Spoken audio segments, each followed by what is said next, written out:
오늘은 사도행전 16장 말씀을 읽었습니다. 본문은 사도 바울이 옥중에서 하나님께 기도하고 찬송하고 일어난 기적적인 사건을 기록해 주고 있습니다. 요즘 이제 사회적 거리두기라는 말을 하면서 사람을 만나지 못하도록 하고 있는데, 우리가 감옥이라는 것, 옥이라는 것, 결국 사람을 만날 수 없는 거 아니겠어요? 그래서 이런 상황에서 사도 바울이 옥중에서 했던 기도를 생각하고, 또 바울이 쓴 옥중 서신, 옥중 편지가 있습니다. 에베소서, 빌립보서, 골로새서, 빌레몬서. 바울이 옥중에서 기도하면서 쓴 그 기도들, 편지들 속에 오늘 우리가 이 시대를 살면서 또 이 상황에서 어떻게 해야 할 것인가 라는 많은 교훈과 깨달음을 얻을 수 있습니다. 특별히 이제 국가가 정한 15일이 이제 한 주간 더 남았는데, 우리가 바울을 생각하면서 특별히 하나님의 이 모든 역사를 또 깨닫고 기도했던 바울의 옥중 기도를 통해서 우리의 모습을 한번 비춰보고 또 새 힘을 얻을 수 있기를 주님의 이름으로 축복합니다. 특별히 서울시장 또 경기지사를 비롯해서 그 많은 시도지사들이 예배 중단 조치를 또 발표하고, 대통령께서도 적극 지지하고, 또 국무총리는 특별 담화를 통해서 또 집단 감염이 위험이 높은 또 종교시설, 실내 체육시설, 유흥시설 15일간 운영 중단을 발표했고, 또 시설 업종별로 준수사항을 얘기하고, 또 행정명령, 또 구상권 청구 뭐 이런 표현을 써서 여러 가지로 지금 종교계와 마찰이 있는 또 이런 뉴스들을 또 우리가 접하고 있습니다. 그러나 이제 한편 예배 메뉴를 정하고 또 우리가 예배를 드리고 있는데, 국가에서도 이제 예배 전면 중지를 못하고 이렇게 또 하고 있는 것은 사실은 이제 우리가 바이러스라는 공동의 적을 낳고 모두 다 빨리 이걸 끝내기를 원하는 그런 마음에서 국가는 국가대로 이제 자기의 임무를 다하고 있는 것이고, 또 교회는 교회대로 하나님의 방법으로, 믿음의 방법으로 또 하고 있기 때문에 이거를 대립각을 세워서 무슨 적과 적이 싸우는 것처럼 이렇게 하는 것은 국가도 불행하고 교회도 불행하고 다 불행하게 되는 일이에요. 그런 차원에서 우리가 하나님 앞에서 또 기도하면서 또 수고하고 애쓰는 분들을 위해서 위로하고 격려하면서 잘 대처를 하면 좋겠습니다. 대한민국 헌법 20조를 보면 종교의 자유가 있어요. 모든 국민은 종교의 자유를 갖는다. 대한민국 국교를 인정하지 않고 그 대신에 정치와 종교는 분리된다 그랬습니다. 이 헌법 20조를 특별히 신천지가 좋아한대요. 헌법 20조를 여러분 잘 기억하세요. 20조는 분명한 종교의 자유를 언급하고 있고, 형법 158조에 가면 일반적인 제사나 집회 또는 예배를 방해하거나 특별히 설교하는 자를 방해하면 3년 이하의 징역, 500만 원 이하의 벌금형에 처한다. 이렇게 형법 158조가 정하고 있는 거예요. 그렇기 때문에 국가에서도 이러한 법들을 무시하면서 전면 금지를 할 수는 없습니다. 반면에 교회가 또 너무 민감하게 반응해서 종교의 자유를 내세우면서 너무 그렇게 또 알러지 반응을 하는 것도 좋지 않다고 봐요. 국가도 목표는 이 바이러스를 빨리 끝내는 것이고, 교회도 기도하고 우리가 평안한 일상으로 돌아가기를 원하는 것이고, 그러므로 힘을 모아서 국가는 국가대로 또 교회 협조를 구하고, 또 교회는 교회대로 또 적극적으로 위해서 기도하고 그러면서 넘어가는 게 좋지 않겠어요? 그런데 요즘 너무 다들 널버스하고 긴장하고 상호 간에 어떤 문제들을 야기하는 이런 뉴스들을 접하면서 좀 답답함이 있습니다. 그래서 오늘날 교회가 해야 할 일, 그것은 먼저 하나님 앞에 기도하는 일이고, 우리가 기도의 능력을 믿고 또 수고하는 국가의 청지기들을 위해서도 기도하고, 우리 모두가 또 개인 위생과 또 이제 준수사항을 또 지키고 이렇게 해서 가는 것이 좋단 말이에요. 우리 지금 예배 드린다고 하지만 지금 대부분 지금 한 90% 이상 못 나오고, 지금 소수가 나와서 예배를 드리고 있는데, 요즘 보면 버스고 음식점이고 점심시간에 가면 애들 커피집이고 얼마나 많아요. 심지어 벚꽃놀이 가서 거기서도 뭐 감염이 됐다 이럴 정도로 사람이 많이 모이는 곳이 많단 말이에요. 뭐 교회 자체가 무슨 뭐 파리스의 온상이고 뭐 이런 건 아니잖아요. 그러니까 너무 그렇게 뭐 교회 오면 뭐 병 걸리는 것처럼 막 전 국가를 매일 뉴스를 하니까 다들 뭐 교회 가서 무슨 병이 걸리겠죠 이렇게 생각을 하는 거예요.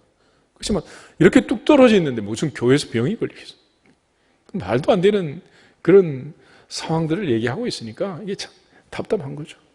그래서 서로 간에 이렇게 대립각을 세우는 것보다는 우리 모두가 다 다시 한번 돌아보고 우리가 해야 할 일이 무엇인가를 기억하면 좋겠습니다.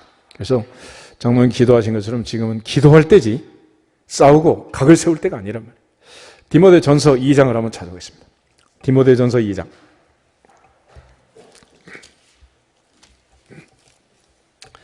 1절부터 4절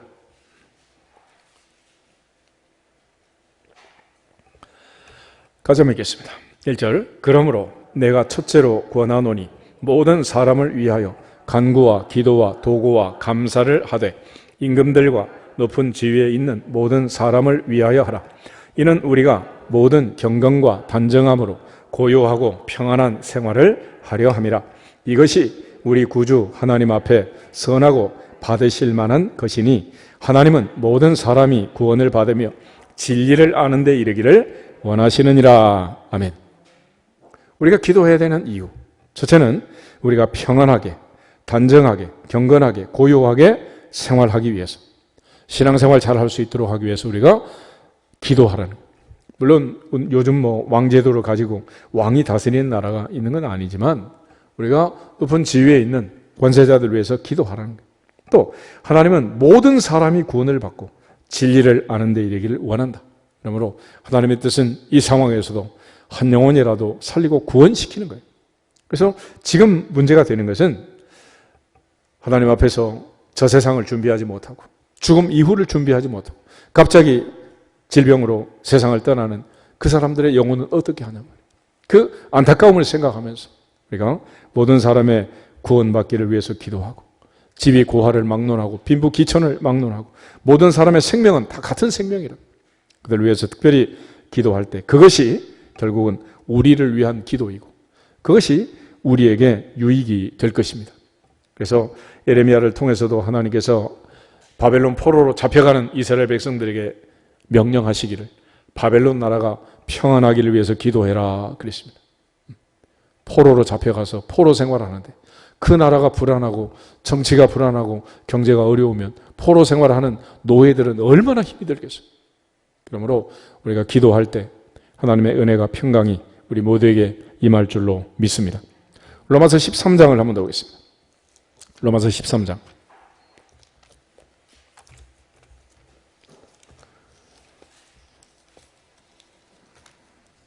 1절부터 우리 3절까지를 같이 한번 읽겠습니다. 각 사람은 위에 있는 권세들에게 복종하라. 권세는 하나님으로부터 나지 않음이 없나니 모든 권세는 다 하나님께서 정하신 바라. 그러므로 권세를 거스리는 자는 하나님의 명을 거스름이니 거스리는 자들은 심판을 자취하리라. 다스리는 자들은 선한 일에 대하여 두려움이 되지 않고 악한 일에 대하여 되나니 내가 권세를 두려워하지 아니하려느냐. 선을 행하라. 그리하면 그에게 칭찬을 받으리라. 아멘. 특별히 바울은 위에 있는 권세는 하나님이 세우지 않는 권세가 없다. 그래서 우리가 하나님의 명을 지키는 것처럼 하나님의 질서, 하나님의 권세에 복종하는 게 좋다라고 얘기를 합니다. 그렇지만 반대로 다스리는 자들은 자기의 주어진 그 권한을 남용하고 오용해서 함부로 하면 안 되고 선한 일을 행한 사람은 칭찬을 하고 악한 일을 행한 자에 대해서는 법과 원칙에 의해서 이 세상에 악이 사라지도록 권세를 행하라는. 그래서 세상에 살면서 우리가 죄를 짓지 않고 법과 질서를 잘 지키고 하면 두려움이 없고 또 권력과 대립할 일이 없는 거예요. 그러나 늘 우리가 법을 어기고 살다 보면 그것이 바로 권세를 두려워하게 되는 그런 일이 되는 것입니다.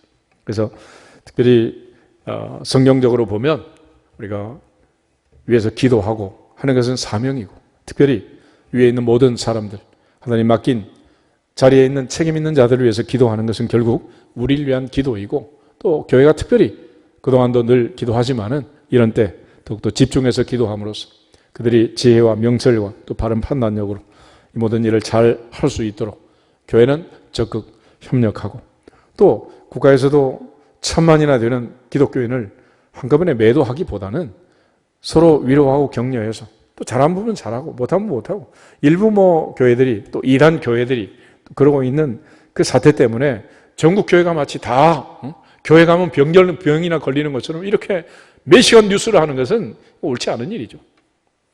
하나님 앞에서 다시 한번 우리 모두가 너무 민감하게 반응하지 말고 지혜롭게 기도하면서 특별히 우리를 향한 하나님의 뜻이 무엇인가 하는 걸 깨닫는 시간들이 되면 좋겠습니다. 오늘 특별히 사도행전 16장을 읽었는데 지난 한 주간 거의 사람을 만나지 아니하면서 한번 생각을 해봤어요. 도대체 하나님의 뜻이 무엇일까? 그리고 사람을 만날 수 없는 자리가 무엇인가? 그게 바로 이제 감옥이야, 감옥. 그런데 바울은 감옥에 늘 드나들었습니다. 아무도 만날 수 없는, 손발이 묶여서 감옥 안에 들어가고, 또 그런 감옥 생활을 하면서 해야 할 일이 무엇인가? 그래서 사람과의 단절이라는 것은 죽었다가 아니라 바로 하나님과 교제할 수 있는 가장 좋은 시간들이 되는 것입니다. 그러니까 사람의 목소리가 높아지면 하나님의 음성은 잦아들 수밖에 없고, 사람과 대화를 막 하다 보면 하나님의 음성을 들을 수가 없는 거예요.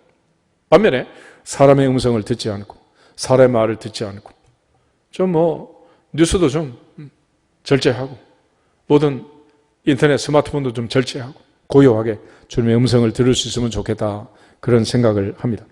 예레미야 33장을 한번 찾아보겠습니다. 하나님께서 예레미야 33장을 본 감옥 안에 있던 예레미야에게 주시는 말씀이에요. 우리가 잘 아는 말씀인데 33장 1절부터 3절 말씀을 같이 한번 읽어보겠습니다. 1절, 예레미야가 아직 시위대 뜰에 갇혀 있을 때 여호와의 말씀이 그에게 두 번째로 임하니라. 이르시되 이를 행하시는 여호와, 그것을 만들며 성취하시는 여호와, 그의 이름을 여호와라는 이가 이와 같이 이르시도다. 너는 내게 부르짖으라. 내가 내게 응답하겠고 내가 알지 못하는 크고 은밀한 일을 내게 보이리라. 아멘. 예레미야는 시위대 뜰에 갇혀 있었습니다.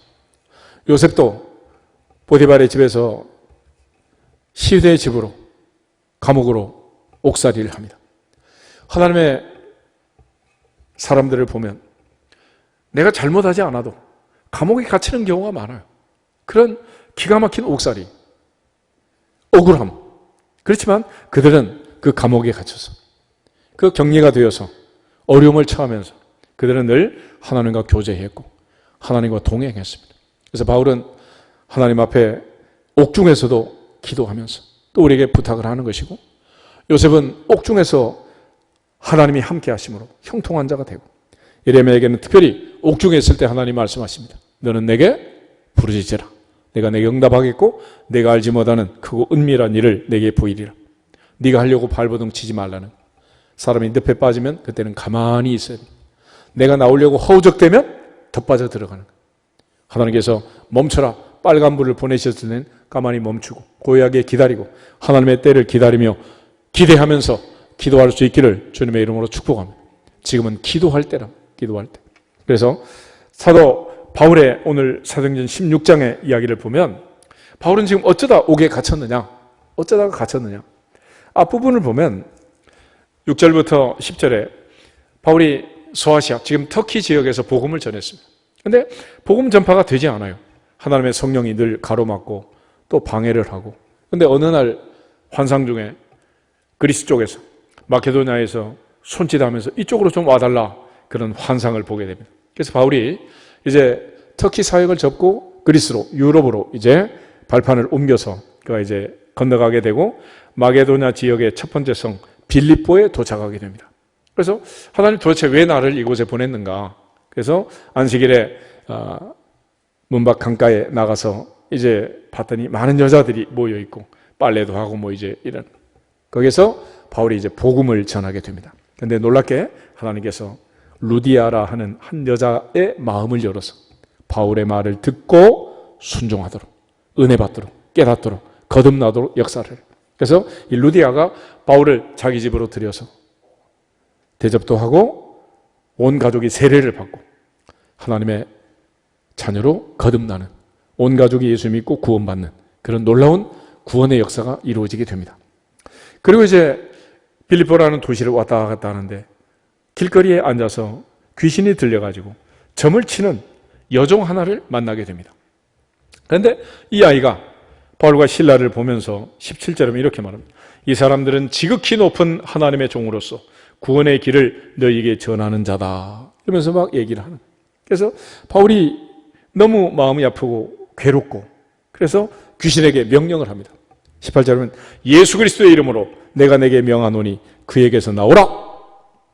예수 그리스도의 이름으로 내가 내게 명하노니 그 아이에게서 나와라. 그랬단 말이에요. 그래서 귀신이 떠나간 거예요. 그리고 이 아이가 이제 정신이 온전해져서 깨끗하게 됐습니다. 그러자 문제가 생긴 거예요. 그 아이를 가지고 점을 치고 돈을 벌던 사람들이 바울을, 실라를 영업방해로 고발을 한 거예요. 그래서 바울이 이제 끌려가게 되고 많은 사람이 바울을 집단으로 이제 고소를 하게 됩니다. 그래서 22절에 보면 무리가 일제히 일어나 고발하니 상관들이 옷을 찢고 벗기고 매로 치라 해가지고 매를 맞고 옥에 가두었는데 22절, 24절에 보면 그가 이러한 명령을 받아 그들을 깊은 옥에 가두고 그 발을 착고에 든든히 채웠다. 그러니까 복음을 전하고 귀신을 쫓아내고 그리고서 그 사람들이 고발함으로써 바울이 지금 이제 감옥 안에 들어왔는데 그냥 들어온 게 아니라 옷을 찢기고 매를 치고 손발을 쇠사슬로 묶어가지고 감옥 안에 지금 투옥시켜놨습니다. 그리고 25절 바울이 그 기가 막힌 상황에서 뭘 했느냐. 한밤중에 바울과 실라가 뭐 했다? 기도했다. 그리고 하나님을 찬송했다. 죄수들이 다 듣도록 큰 소리로 기도하고 찬송을 한 거예요. 바울은 하나님 앞에 지금 못할 짓을 한 게 아니잖아요. 나쁜 일을 한 게 아니잖아요. 그런데 얻어맞고 지금 여기까지 들어온 거예요. 그가 밤중쯤 되어서 이렇게 큰 소리로 한 것은 왜 그랬을까요? 여러 가지 상황이 있겠지만 우리가 본문을 자세히 보면 바울이 그냥 들어온 게 아니에요. 복음을 전하다가 갑자기 끌려와가지고 옷이 찢길 정도로 매를 맞고 손발이 묶이고 이게 얼마나 온 데가 막 상처가 나고 아팠겠어. 누가 뭐 약을 발라주는 것도 아니고 알코올로 소독을 해주는 것도 아니고 연고를 발라주는 것도 아니고 얼마나 고통스럽겠어요. 그 고통 중에 바울이 하나님 앞에 기도하는 거예요. 주의 뜻이 무엇입니까? 어찌해야 나를 이 옥에 가두십니까? 바울이 터키에서 그리스로 마케도니아로 빌립보로 보낼 때는 하나님의 뜻은 오직 하나, 구원을 위해서 생명을 살리기 위해서 보내는 건데 어찌하여 나를 이 옥에다 넣으십니까? 그런데 바울이 기도하고 찬송하고 기도할 때 지진이 나고 옥문이 열리고 쇠사슬이 풀리고 기적이 일어났습니다. 간수가 자다 놀래 깨가지고 죄수들이 도망가주라고 자결하려고 하는 것을 바울이 붙들고 내 몸을 상하지 말라. 우리가 다 여기 있다. 그랬어요. 그때 간수장이 등불을 들고 놀라 뛰어와가지고 질문을 하는 거예요. 30절에 선생들아 내가 어떻게 해야 구원을 받을 수 있느냐. 그래서 그 유명한 31절이 생긴 거예요. 주 예수를 믿으라. 그리하면 너와 내 집이 구원을 받으리라. 할렐루야. 그래서 바울이 그렇게 투옥되고 그 감옥에 들어갔던 이유는 뭐냐. 바로 그 간수장을 살리고 그 간수장의 가족을 구원시키기 위해서 하나님이 특별한 사명을 주고 감옥에 집어넣는 거예요. 그러므로 우리가 생각할 때는 어떤 일이든지 사람의 눈으로 보면 좋고 나쁜 게 분명하지만 영적 의미를 생각하고 하나님의 뜻을 생각하면 다 좋은 것도 아니고 다 나쁜 것도 아니란 말이에요. 하나님께서 이 간수를 얼마나 사랑하셨고 이 간수장의 가족을 얼마나 사랑하셨으면 바울과 실라를 감옥에 집어넣어서 이런 방법으로 살리겠어요. 만약 바울이 실라가 감옥에 갇히지 않고 감옥에 들어가지 않았다면 이 간수장이 어떻게 구원을 받을 수 있었겠어요?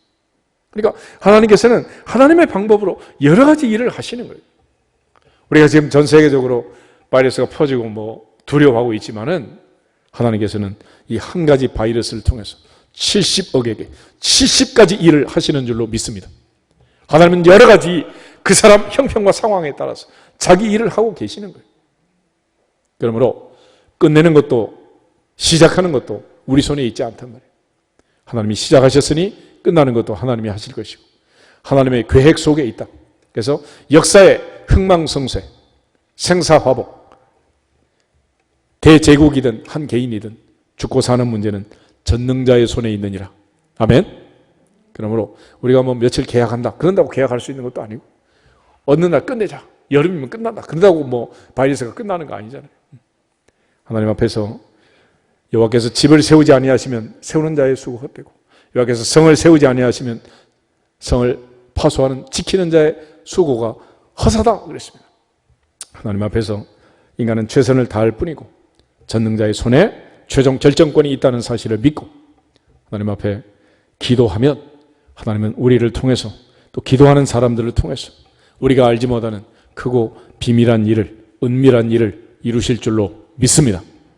그래서 바울이 이 기가 막힌 상황에서 하나님께 기도하면서 생명을 살리는 이 위기 속에서도 그렇게 얻어맞고 그 아픈 고통 속에서도 간수장의 가족을 살리는 이런 놀라운 일을 하게 된 것입니다.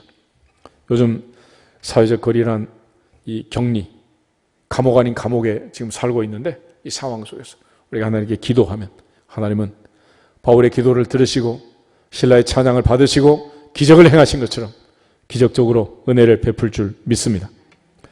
바울이 쓴 옥중 편지가 있는데 4편이에요. 에베소서, 빌립보서, 골로새서, 빌레몬서가 있는데 우리 에베소서 3장을 한번 찾아보겠습니다. 에베소서 보면 바울이 이제 자기를 소개할 때 1절에 이렇게 말합니다. 이러므로 그리스도 예수의 일로 너희 이방인을 위하여 갇힌 자 된 나 바울이 말한다. 그래서 바울은 감옥에 갇혀 있습니다. 그런데 그 바울이 하나님 앞에 기도하는 거예요. 그 중에 특별히 14절부터 21절을 같이 읽도록 하겠습니다. 14절. 이러므로 내가 하늘과 땅에 있는 각 족속에게 이름을 주신 아버지 앞에 무릎을 꿇고 비노니 그의 영광의 풍성함을 따라 그의 성령으로 말미암아 너희 속사람을 능력으로 강건하게 하시오며 믿음으로 말미암아 그리스도께서 너희 마음에 계시게 하시옵고 너희가 사랑 가운데서 뿌리가 박히고 터가 굳어져서 능히 모든 성도와 함께 지식에 넘치는 그리스도의 사랑을 알고 그 너비와 길이와 높이와 깊이가 어떠함을 깨달아 하나님의 모든 충만하신 것으로 너희에게 충만하게 하시기를 구하노라. 우리 가운데서 역사하시는 능력대로 우리가 구하거나 생각하는 모든 것에 더 넘치도록 능히 하실 이에게 교회 안에서와 그리스도 예수 안에서 영광이 대대로 영원 무궁하기를 원하노라. 아멘. 바울이 여기서 하나님 앞에 기도하는 기도문인데 14절 첫 번째 단어가 이러므로 그랬습니다. 이러므로. 결론은 뭐냐? 그러므로 나는 기도한다는. 그러므로 기도한다. 성도의 결론은 항상 그러므로 나는 기도한다. 아멘. 그러므로 기도한다. 지금 사태가 지금 이 지경이 됐고 이 어려운 상황이 됐고 전 세계가 지금 모두 다 더 이상 방해할 수 없는 인간의 한계를 뛰어넘는 이 전파 속도를 가지고 지금 퍼져나가고 있습니다. 그래서 흔히 세상 사람들은 세상의 방법으로 문제를 풀려고 하고 모두 다 자기 차원에서 일을 해결합니다. 그렇지만 성도는 항상 하나님께 기도하고 그러므로 엎드려야 한다는 거예요. 흔히 우리가 말할 때 술 먹는 사람 술 마시는 이유하고 기도하는 사람 기도하는 이유는 똑같다 그래요. 세상 사람들은 기분 나빠도 한 잔, 기분 좋아도 한 잔, 아들 합격해도 한 잔, 딸 불합격해도 한 잔, 일이 잘 돼도 한 잔, 안 돼도 한 잔, 한 잔 술로 달래는 인생이 많지만 하나님의 자녀들은 기쁘나 슬프나 건강할 때나 병들 때나 그러므로 나는 기도한다. 할렐루야. 합격해도 기도하고 불합격해도 기도하고 건강해도 기도하고 병들어도 기도하고 일이 형통해도 기도하고 안 돼도 기도하고 기도하는 우리가 해야 할 일은 지금 결론은 뭐냐? 그러므로 기도하자. 할렐루야. 기도하는 우리 한번 인사하겠습니다. 그러므로 기도합시다. 지금이야말로 기도할 때란 말이에요. 그리고 내가 그랬습니다. 내가 기도한다. 내가. 기도는 지금 이 상황에서 부탁할 때가 아니에요. 감옥에 갇혀 있는데 누구한테 부탁을 하겠어? 내가 해야지. 내가. 기도는 내가 해야 돼. 그리고 아버지 앞에 한다. 자녀의 권세를 가지고 하나님 아버지 앞에. 그래서 너희가 갈지라도 자식에게는 좋은 것으로 줄 줄 알거든. 하물며 하늘에 계신 너희 아버지께서 구하는 자에게 좋은 것을 주시지 않겠느냐 하신 말씀처럼 바울은 내가 아버지 앞에 무릎을 꿇고 기도했다. 무릎을 꿇고. 지난주에 봤던 것처럼 엘리야처럼 엘리야는 무릎 사이에 얼굴을 쪼아리고 하나님께 간절히 기도했습니다. 바울 역시 무릎 꿇고 하나님께 겸손히 기도했다. 그러므로 내가 아버지 앞에 무릎 꿇고 기도하는 이 바울의 모습을 보면서 우리가 시간 하나님 앞에 무릎을 꿇는 전능하신 하나님 아버지 앞에 기도하는 고요한 시간들을 확보할 수 있기를 주 이름으로 축복합니다. 바울의 기도 제목을 보면 16절에 바울은 그의 영광의 풍성함을 따라 그의 성령으로 말미암아 너희 속사람을 능력으로 강건하게 하시오며 그랬습니다. 바울은 건강을 위해서 기도했는데 겉사람이 아닌 속사람의 건강을 위해서 기도하는 거예요. 우리가 육체의 건강도 마찬가지입니다. 외과적으로 눈에 보이는 피부, 손발, 팔다리 부러질 수도 있죠. 그렇지만 그런다고 죽는 건 아닙니다. 보이지 않는 속사람, 오장육부, 내부가 문제가 생기면 그때는 심각하게 되는 거예요. 보이지 않는 속이 더 중요하다. 그래서 우리가 빙산의 일각 이런 표현도 쓰잖아요. 하나님 앞에서 바울은 속사람의 건강을 위해서 기도했습니다. 속사람이 건강한 사람은 어떤 사람이냐? 17절 믿음으로 말미암아 그리스도께서 내 마음에 계시게 하시고 내 마음에 주님 계신다. 내 안에 주님 계신다. 주님 계신다. 믿는 그 사람이 속사람이 건강하단 말이에요. 또 너희가 사랑 가운데서 뿌리가 박히고 터가 굳어져서 능히 모든 성도와 함께 지식에 넘치는 그리스도의 사랑을 아는 사람, 그리스도의 사랑을 아는 그 사람이 속사람이 강하다. 주님은 나를 사랑하신다. 나도 주님을 사랑합니다. 주님을 사랑하는 그 사람이 건강한 사람. 19절에 그 너비와 길이와 높이와 깊이가 어떠함을 깨달아 하나님의 모든 충만하신 것으로 너에게 충만하게 하시기를 구한다. 바울은 하나님 앞에서 주님이 내 안에 계시고 하나님이 나를 얼마나 사랑하시는지, 주님이 얼마나 나를 사랑하시는지 그 사랑을 깨닫게 해주십시오 라고 기도한 거예요.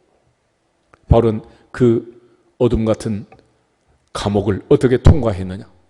주님이 내 안에 계신다는 그 믿음으로, 하나님이 나를 사랑한다는 그 확신으로 그는 이 모든 고통을 넘어가게 된 거예요. 특별히 20절에 보면 우리 가운데서 역사하시는 능력대로 우리가 구하거나 생각하는 모든 것에 더 넘치도록 능히 하실 이에게 교회 안에서 그리스도 예수 안에서 영광이 되도록 영원 무궁하기를 원한다 그랬습니다. 바울은 또 하나 내가 구하는 것, 내가 생각하는 것도 있지만 하나님은 하나님의 방법으로 내가 알지 못하는 크고 은밀한 일을 보여주실 줄 믿습니다. 더 크고 비밀한 일로 응답하실 줄 믿습니다. 내가 구하는 것보다 더 좋은 것들로 채우실 줄로 믿습니다. 그런 확신을 가집니다. 동시에 하나님께 영광, 무엇을 하든지 하나님께 영광, 내가 이 감옥살이를 통해서도 하나님의 영광이 나타나게 하옵소서. 이 모든 위기와 고난 때를 통해서 오직 하나님의 영광이 이 땅에 온 세상에 충만하기를 주님의 이름으로 축복합니다. 어리석은 헤롯 왕처럼 영광을 하나님께 돌리지 않다가 벌레한테 먹혀서 죽었다 그랬잖아요. 마지막 중요한 것은 하나님께 영광입니다. 모든 문제가 해결됐을 때 그때는 하나님께 영광. 할렐루야. 살아도 하나님의 영광을 위하여, 죽어도 하나님의 영광을 위하여, 오직 하나님께 영광. 솔리 데오 글로리아. 오직 하나님께 영광. 이것이 바울이 감옥 안에서 깨달은 가장 첫 번째로 중요한 내용이었습니다. 그 다음에 빌립보서를 한번 찾아보겠습니다. 빌립보서 역시 이제 바울이 옥중에서 보낸 편지인데 우리가 잘 아는 말씀 한번 보겠습니다. 빌립보서 4장 4절에서 7절 말씀. 빌립보서 4장 4절 주 안에서 항상 기뻐하라. 내가 다시 말하노니 기뻐하라. 너희 관용을 모든 사람에게 알게 하라. 주께서 가까우시니라. 아무것도 염려하지 말고 다만 모든 일에 기도와 간구로 너희 구할 것을 감사함으로 하나님께 아뢰라. 그리하면 모든 지각에 뛰어난 하나님의 평강이 그리스도 예수 안에서 너희 마음과 생각을 지키시리라. 아멘. 바울은 마지막에 빌립보 교회 성도들을 향해서 편지를 쓰면서 감옥 안에서 옥중 편지를 보내면서 그들에게 권면을 합니다. 바울은 어떻게 감옥 안에 있으면서 감옥 밖에 있는 사람들을 기뻐하라고 권면할 수 있었을까? 먼저 4절에 보면 주 안에서라는 말에 비밀이 있는 거예요. 바울은 감옥 안에 있지 않고 어디 안에 있었다? 주님 안에. 나는 주님 안에, 주님은 내 안에 있다. 이게 바울의 확신입니다. 믿음입니다. 그래서 그는 어디에 갖다 놓든지 두렵지가 않았어요. 유라굴라 광풍 속에서도 두렵지 않았고, 다니엘처럼 사자굴에 들어가도, 사드락 메삭 아벳느고처럼 풀무불에 들어가도 두렵지 않았어요. 주님이 나와 함께 하시느니라. 주님은 내 안에, 나는 주님 안에 있느니라. 그렇기 때문에 첫째로 바울은 기뻐하라고 명령합니다. 기뻐하라, 이런 얘기는 히브리어 헬라어의 명령의 특징은 뭐냐면 계속 반복 되풀이해서 그렇게 해라라는 뜻이에요. 기뻐해라. 한 번 하라는 게 아니에요. 그런데 항상 다시 한 번 더 기뻐해라. 이거는 절대 강조 명령이에요. 어떤 경우에도 기쁨을 뺏기면 안 된다. 그러므로 항상 기뻐하라, 쉬지 말고 기도하라, 범사에 감사하라. 이것이 그리스도의 손에서 너희를 향하신 하나님의 뜻이다 그랬잖아요. 특별히 이번 기회에 기쁨을 뺏기는 일이 없기를 주 이름으로 축복합니다. 기쁨을 뺏기면 안 돼요. 그럼 우리가 진 거예요. 실패한 거예요. 그러므로 항상 기쁨을 빼앗기면 안 돼요. 예수님께서 마지막 밤에 하신 말씀 중에 내 기쁨이 너희 안에 있어 너희 기쁨을 충만케 하려 함이니라. 할렐루야. 주님 우리에게 기쁨을 주셨고 주님 주시는 기쁨으로 우리가 기뻐하며 살기를 원한 거예요. 신앙생활의 특징은 기쁨입니다. 기쁨을 잃어버리면 우리는 실패하는 거예요. 그래서 기쁨이 뭐냐 그랬더니 기가 뿜어나는 것이다 그래. 기가 살아야 되는 거지. 기가 죽고 기가 막히고 기절까지 하면 어떻게 되겠어요? 그거 안 되는 거예요.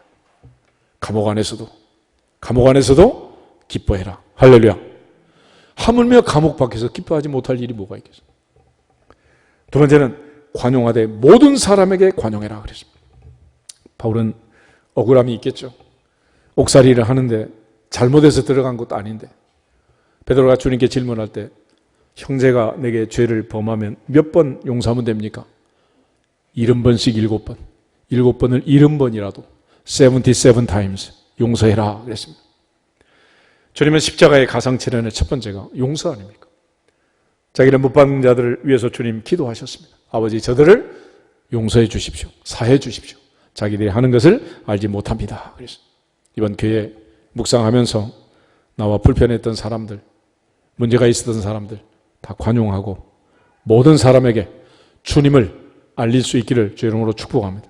특별히 주께서 가까우시니라 이런 표현이 있는데 이 용서하는 것, 관용하는 것 마지막 오기 전에 반드시 해야 됩니다.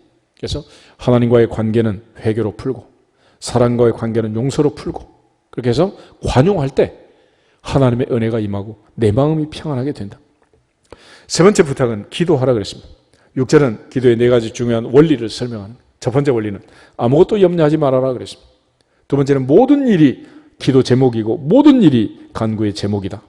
세 번째는 감사함으로 기도해야 한다. 감사함으로. 마지막은 하나님께 기도해라 그랬습니다. 우리가 세상을 살면서 염려 없는 사람이 어디 있겠어요? 그런데 그 염려를 가지고 어떻게 감사 기도를 하냐는 말이에요. 그래서 일단 내가 지금 염려하고 있는 것들이 무엇인지 리스트를 한번 만들어 보세요. 코로나19부터 시작해가지고 쭉 그리고 마지막 타이틀을 이렇게 바꾸면 되는 거예요. 기도 제목. 할렐루야. 그러면 이게 다 바뀌는 거예요. 하나님 앞에서 우리 모두가 다 염려하지 말고 모든 일이 하나님의 손에 달려있음을 알고 큰 일이든 작은 일이든 하나님께 의지하고 의탁하고 간구하면 우리가 알지 못하는 은밀한 것들로 응답하실 줄 믿습니다. 그리고 특별히 근심 걱정 염려로 기도한다고 하더라도 감사해야 한다. 왜냐하면 너희가 무엇이든지 믿고 구한 것은 받은 줄로 믿으라. 그러면 너에게 그대로 되리라. 그대로 되리라. 확신하기 때문에 감사할 수 있는 거예요. 그리고 마지막은 하나님께 아뢰라 그랬어요.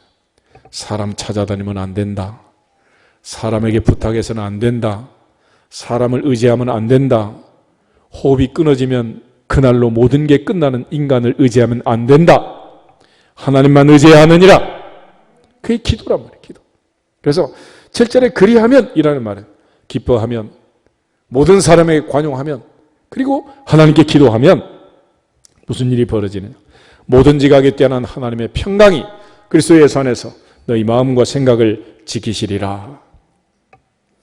우리 흔히 육체가 갇혀 있고 그 답답함이 문제인 것 같지만은 마음과 생각의 문제라는. 너는 마음을 강하고 담대히 하라. 지극히 강하고 담대히 하라. 할렐루야.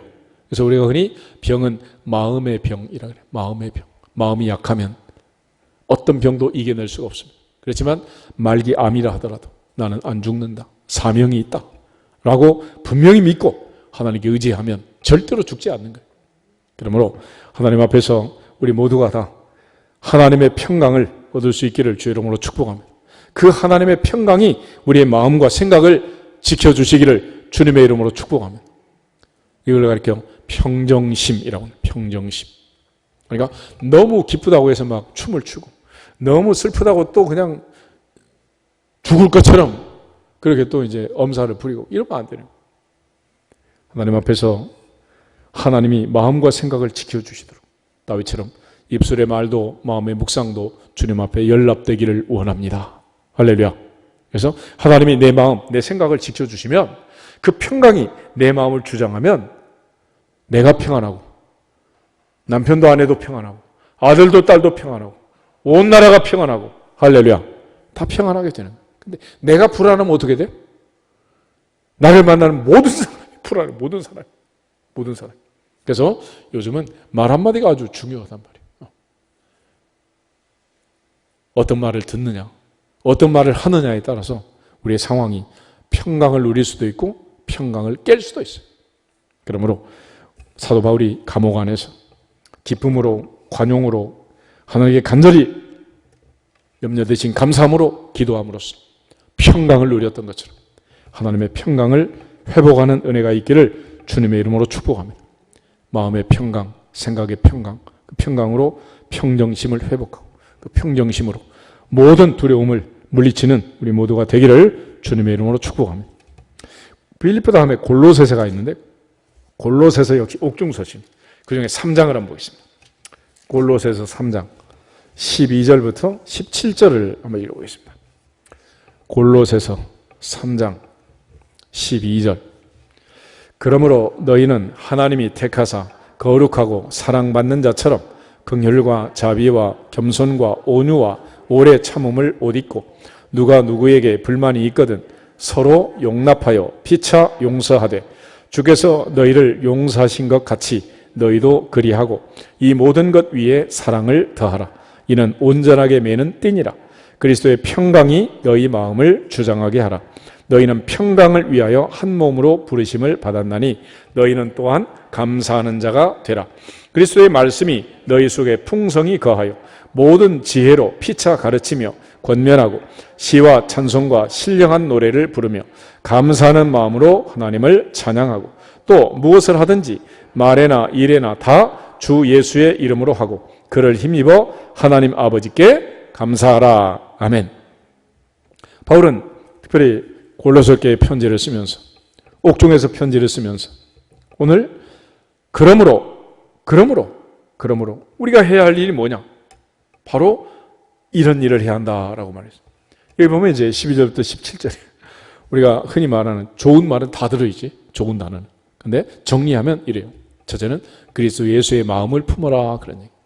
주님의 마음은 겸손하고 온유하다. 나는 마음이 온유하고 겸손하다 그랬죠. 12절에 겸손과 온유가 있습니다. 빌립보서 2장 5절에 너희 안에 이 마음을 품으라. 곧 누구의 마음이다? 그리스도 예수의 마음이다. 그래서 감옥 안에 있지만은 누구의 마음을 가져야 된다? 예수님의 마음, 주님의 마음을 가지라면. 그리스도의 마음을 갖지 못하니까 우리가 민감하게 되고 짜증이 나게 되고 분노하게 되고 자꾸 이렇게 되는 거예요.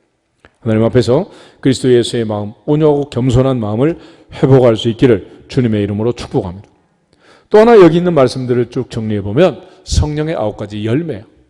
오직 성령의 열매는 사랑과 희락과 화평과 오래 참음과 자비와 양성과 충성과 온유와 절제니 이 같은 것을 금지할 법이 없느니라 그랬죠.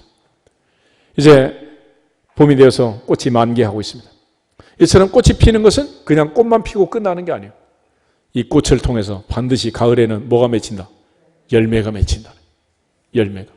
하나님 앞에서 우리 모두가 성령의 열매가 맺힐 수 있도록 성령 충만하시기를 주 이름으로 축복합니다. 그래서 오직 성령, 오직 성령의 열매는 사랑이다.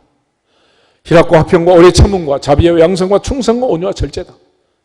꽃이 피고 열매가 맺는 것을 막을 수 있는 법이 어디 있겠냐는.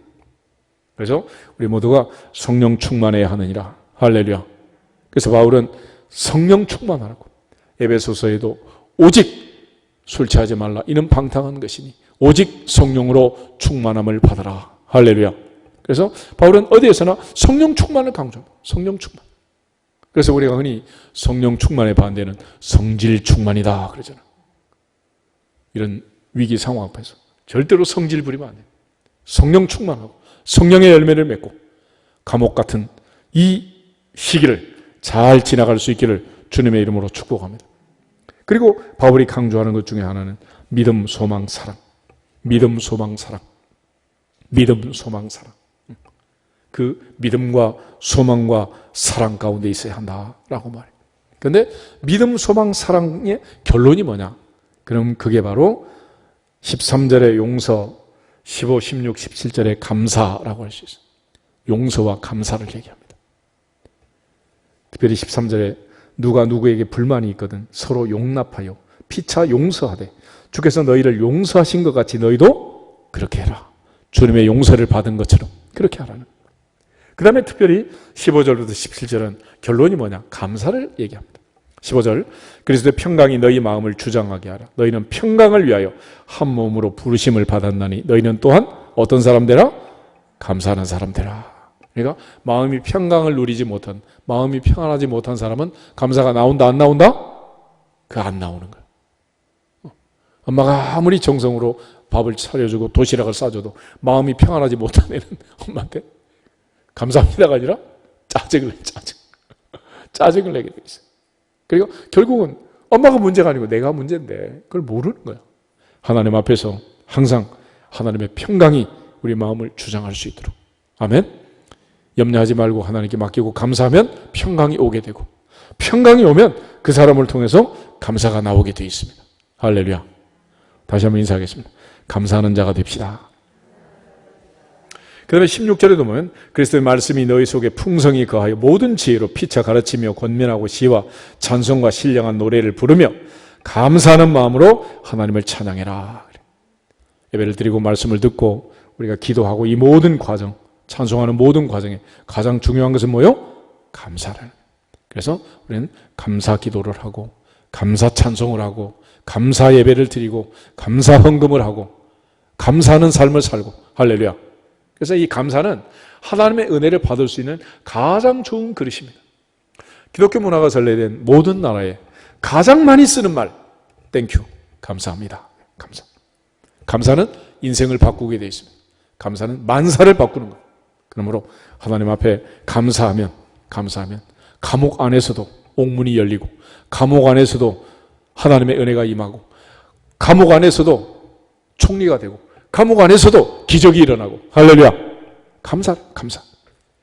그래서 17절 결론이 또 무엇을 하든지 말에나 일에나 다 주 예수의 이름으로 하고 그를 힘입어 하나님 아버지께 어떻게 해라? 감사해라. 특별히 이 어려운 때를 지나가면서 감사할 수 있기를 주 이름으로 축복합니다. 범사에 감사라. 이것이 그리스도 예수 안에서 너희를 향하신 하나님의 뜻이라고 했습니다. 뜻. 그러므로 감옥 같은 이 기간에 우리 모두가 더욱더 감사하면 이 모든 고난과 위기는 다 지나갈 줄로 믿습니다. 그 다음에 마지막 빌레몬서라는 책이 있는데 데살로니가 전후서, 디모데 전후서 지나가서 마지막에 디도서 끝나고 빌레몬서가 있습니다. 351페이지에 빌레몬서가 있는데 이 빌레몬서는 바울이 빌레몬이라는 사람에게 보낸 편지예요. 바울은 빌레몬을 가리켜 내 동역자라고 얘기를 합니다. 그래서 1절에 보면 동역자인 빌레몬과 자매 아비아와 우리와 함께 병사된 아키뽀와 내 집에 있는 교회에 편지한다 그랬습니다. 이 내용을 보면 빌레몬은 하나님을 잘 섬기는 바울의 동역자였고 그의 아내 아비아는 역시 부부가 하나님을 잘 섬기는 그런 신실한 가정이었다. 거기다가 내 집에 있는 교회라고 얘기하죠. 그래서 브리스게 아굴라도 그 집에 교회가 있었다. 고린도 전후서에 기록이 나와 있는데 이 빌레몬 역시 자기 집을 교회로 제공해서 이 집에서 이제 옛날엔 가정교회니까 상가가 있는 게 아니에요. 건물이 있는 게 아니어서 이 집에서 이제 예배를 드리는 이런 훌륭한 사람입니다. 4절에 보면 내가 항상 내 하나님께 감사하고 기도할 때 너를 말한다. 그러니까 바울은 이 빌레몬을 위해서 매일 기도하고 감옥 안에서도 기도하고 빌레몬을 생각할 때마다 감사하고 이런 감사를 하고, 특별히 5절에 주 예수와 및 모든 성도에 대한 너의 사랑, 너의 믿음을, 그 믿음이 있고 사랑이 있음을 내가 듣는다. 그러니까 바울이 얼마나 사랑하는 사람이에요. 그런데 문제는 이 오네시모라는 사람, 오네시모는 빌레몬의 종이었어요. 빌레몬은 아주 부자고 당시 노예 제도가 있으니까 많은 노예를 거느리고 있는데, 이 오네시모라는 이 노예는 주인집을 탈출했습니다. 그런데 어떻게 됐든지 감옥 안에 다시 갇혀가지고 사도 바울을 만난 거예요. 그런데 감옥 안에서 이 바울이 오네시모를 만나서 복음을 전하고 오네시모가 그리스도인으로 변화가 됐습니다. 그래서 바울이 이 오네시모에 대해서 얘기를 할 때 10절에 보면 이런 표현을 쓰고 있습니다. 갇힌 중에서 낳은 아들 오네시모를 위하여 내게 간구한다 그랬습니다. 무슨 얘기였어요? 바울이 복음을 전해서 오네시모가 이제 그리스도인이 됐으니 바울과 오네시모와 빌레몬은 모두가 다 형제가 된 거예요. 이제 주님 안에서. 그런데 사도 바울과 빌레몬의 위치가 있고 빌레몬과 노예 오네시모의 위치가 있고, 당시 세상으로 보면 형제라고 할 수 있어 없어? 맘먹으면 돼 안 돼? 오늘 말로? 안 되는 거지. 그런데 바울이 지금 얘기하는 것은 맘먹어도 된다는 거예요. 그래서 내가 너한테 부탁하니 이 오네시모를 좀 먼저는 네가 용서해 주고, 그 다음에 이 오네시모가 나를 위해 지금 잘 숨기고 있는데, 특별히 12절에 보면 그는 내 신복이라고 해요. 신복. 근데 신복이라는 말 밑에 보면 헬라어로 심장이 말 무슨 뜻이요? 여러분 요즘 이렇게 하면 뭐야 이거? 심장이 뭐야 이게? 사랑이야, 사랑. 그는 내 사랑이다. 그리스도의 사랑이다. 주 안에서 형제 자매가 됐다. 이렇게 표현을 하는 거예요. 그러니까 이제는 노예였지만은 도망친 노예, 인격도 인권도 없는 노예, 주권의 살건 아무도 관심을 갖지 않는 그 노예에 대해서 바울이 지금 복음을 전해서 구원받은 하나님의 자녀를 만들고, 그리고 빌레몬에게 지금 편지를 하는 거예요. 네가 예수 믿고 하나님의 자녀가 됐다. 네가 용서해라. 용납해줘라. 그리고 네가 계속 나를 섬길 수 있도록 네가 다시 나한테 돌려보내주면 좋겠다.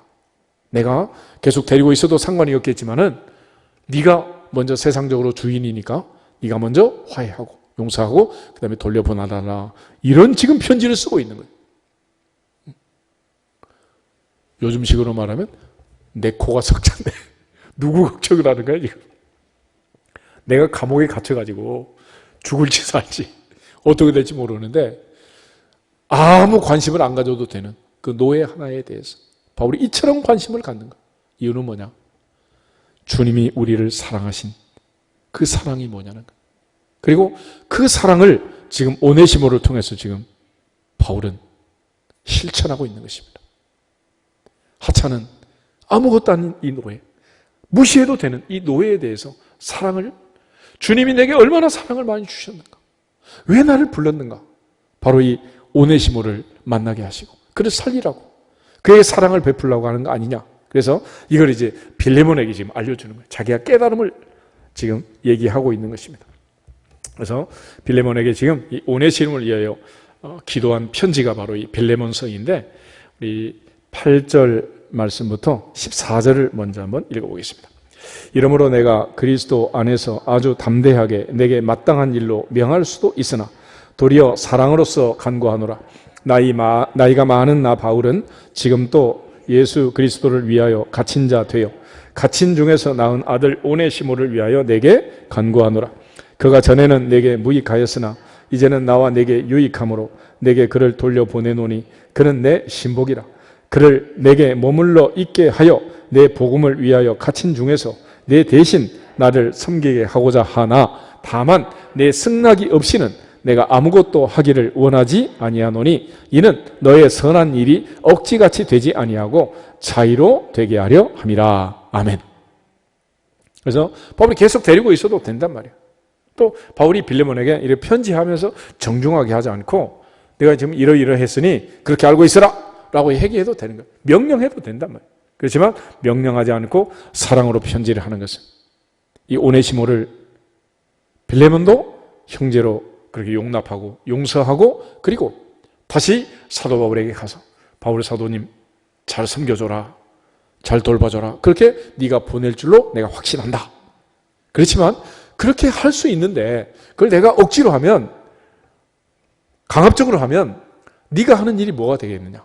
그래서 네가 이런 형편을 알면 충분히 오네시모를 보내서 다시 도와주게 할 거다. 그래서 네 승낙 없이는 내가 하고 싶지 않고, 또 네가 얼마든지 자원해서 할 수 있는 일인데 내가 이렇게 하면 네가 억지로 하는 게 되지 않느냐. 그래서 너한테 기회를 주는 거니까 용서하고 용납하고 돌려보내라. 이런 편지를 지금 쓰는 거예요. 그러면서 이제 바울이 얘기하는 것 중에 하나는 뭐냐면 15절부터 17절을 한번 보겠습니다. 15절. 아마 그가 잠시 떠나게 된 것은 너로 하여금 그를 영원히 두게 함이리니 이후로는 종과 같이 대하지 아니하고 종 이상으로 곧 사랑받는 형제로 둘 자라.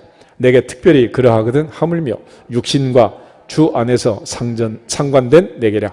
그러므로 내가 나를 동역자로 알진대 그를 영접하기를 내게 하듯 하고. 아멘. 어찌 보면 기가 막힌 거 아니겠어요? 노예를 돌려버리면서 바울이 누구를 대하듯이 하라고? 자기를 대하듯이 하래. 자기를 대하듯이. 이처럼 이 오네시모를 바울이 얼마나 사랑하고 아끼고 형제로 대했는지. 그래서 너도 이 오네시모를 이제는 종이 아니고 노예가 아니고 형제로 대해라. 그리고 특별히 나를 대하듯이 해라. 이렇게 이제 부탁을 하는 거예요. 그리고 거기에 더 나가가지고 18절, 19절 우리 두 절 한번 보겠습니다. 그가 만일 내게 불의를 하였거나 내게 빚진 것이 있으면 그것을 내 앞으로 계산하라. 나 바울이 친필로 쓰노니 내가 갚으려니와 내가 이 외에 내 자신이 내게 빚진 것은 내가 말하지 아니하노라. 아멘. 그 다음에 빚을 계산하다는 거예요. 첫째는 오네시모가 만약 네게 빚진 것이 있다면, 네게 손에 끼친 게 있으면 내가 다 갚을 테니까 내 앞으로 달아라, 내 앞으로 돌려라, 이런 얘기입니다. 그러면서 바울이 돌직구를 날려. 네가 나한테 빚진 것은 내가 계산하지 않겠다. 빌레몬이 사도 바울에게 빚진 게 뭐가 있겠어요? 여기서 바울이 말한 빚은 사랑의 빚, 복음의 빚을 얘기하는 거예요. 로마서 13장을 한번 찾아보겠습니다. 로마서 13장.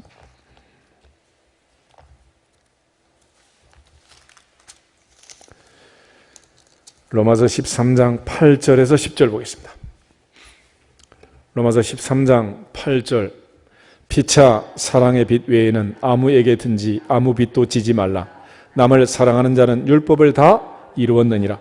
간음하지 말라, 살인하지 말라, 도둑질하지 말라, 탐내지 말라 한 것과 그 외에 다른 계명이 있을지라도 내 이웃을 내 자신과 같이 사랑하라 하신 그 말씀 가운데 다 들었느니라. 사랑은 이웃에게 악을 행하지 아니하나니 그러므로 사랑은 율법의 완성이니라. 아멘. 바울이 빌레몬을 구원시키고 빌레몬의 집에 교회를 세워서 많은 사람들이 구원을 받고, 그럴 수 있도록 바울이 빌레몬을 만나서 빌레몬을 위해서 기도하고 옥중에서도 기도하고 감사하고 이러면서 빌레몬을 위해 살아온 그 모든 삶에 대해서 사도 바울은 너는 나한테 큰 빚을 지고 있다라고 얘기를 하는 거예요. 쉽게 설명하면 내가 여러분한테 누구든지 전화를 해가지고 오늘 목사님이 밥을 먹고 싶으니까 한 상 차려라, 그렇게 말할 수 있다는 거예요. 내가 그렇게 안 하지만 왜 그렇게 당당하게 할 수 있느냐? 여러분 나한테 복음의 빚을 많이 진 거예요. 바울이 지금 그 얘기를 하고 있어요.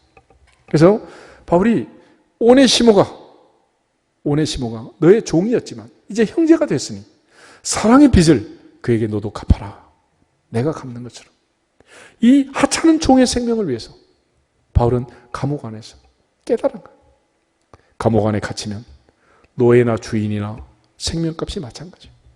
누가 더 귀하고 누가 천하고 이런 게 없단 말이에요. 그래서 바울은 이 편지를 쓰고 나서 확신을 하게 됩니다. 바로 20절, 21절 두 말인데 같이 보겠습니다. 오 형제여, 나로 주 안에서 너로 말미암아 기쁨을 얻게 하고 내 마음이 그리스도 안에서 평안하게 하라. 나는 내가 순종할 것을 확신함으로 내게 썼노니 내가 말한 것보다 더 행할 줄 아노라. 그래서 바울은 이 편지를 보내고 나서 마음이 불안했다, 평안했다. 마음이 평안했다는 거예요. 감옥 안에서도 마음이 평안했다. 너는 내가 말한 것보다 더 할 줄로 안다. 요즘으로 말하면 데리고 가서 목욕도 시키고 백화점에 가서 양복도 한번 입히고 그렇게 해서 멋지게 만들어가지고 다시 나한테 보낼 거다라고 이렇게 확신하면서 얘기를 하는. 그래서 바울이 마지막에 이제 돌직구를 날리는데 22절에 이렇게 말합니다. 오직 너는 나를 위하여 숙소를 마련해라. 너희 기도로 내가 너희에게 나아갈 수 있기를 바란다. 그랬습니다. 감옥에 갇혀서 언제 죽을지도 모르는데 수냄 여인이 엘리사의 방을 준비하고 책상을 마련하고 처소를 준비한 것처럼 너는 나를 위하여 숙소를 마련해라. 네 집에 방 한 칸 바울의 방으로 만들어서 내가 언제 갈지 모르니까 준비해놔라. 이렇게 말을 하고 있는 거예요. 하나님 앞에서 이 감옥 안에 있는 사도 바울 기도하면서 노예 하나를 생명을 살렸고 그의 주인이었던 빌레몬에게 알고 보니 빌레몬의 종이었단 말이에요. 그래서 보내가지고 이 아이를 잘 형제처럼 대해주고 다시 돌려보내서 나를 섬기게 하라고. 너의 하는 일이 억지가 되지 않고 자원함으로 헌신함이 될 수 있도록 그렇게 그리스도의 사랑의 빚을 얘기하고 있는 거예요. 오늘 이 어려운 때를 맞이하면서 우리 모두가 다 이 빚진 자의 삶을 살고 있음을 깨닫고 요즘 뉴스에 보면 아프리카에서 만들지도 모르는 마스크를 막 알록달록하게 만들어서 보낸다 그러잖아요. 코리아로. 코리아가 우리를 살려주고 우리를 도와주고 복음을 전해줬다. 그래서 이 놀라운 깨달음이 우리에게 있기를 주님의 이름으로 축복합니다. 바울의 옥중 기도를 통해서 옥중 서신을 통해서 우리가 해야 할 일은 하나님의 사랑과 은혜를 깨닫는 것입니다. 하나님의 뜻이 무엇인지를 아는 거예요. 지금 이 상황에서 우리가 무슨 뉴스나 듣고 대립각인에 세고 그냥 신경이나 날카로워 그렇게 과잉 반응을 하고 이럴 필요 없다. 하나님께서 내게 주시는 그 은혜를 깨닫고 그 풍성한 은혜를 그리스도의 사랑을 깨닫고 우리 모두가 영적 전쟁에서 승리할 수 있기를 주님의 이름으로 축복합니다. 우리 다시 한번 인사하고 기도하겠습니다. 그러므로 기도합시다.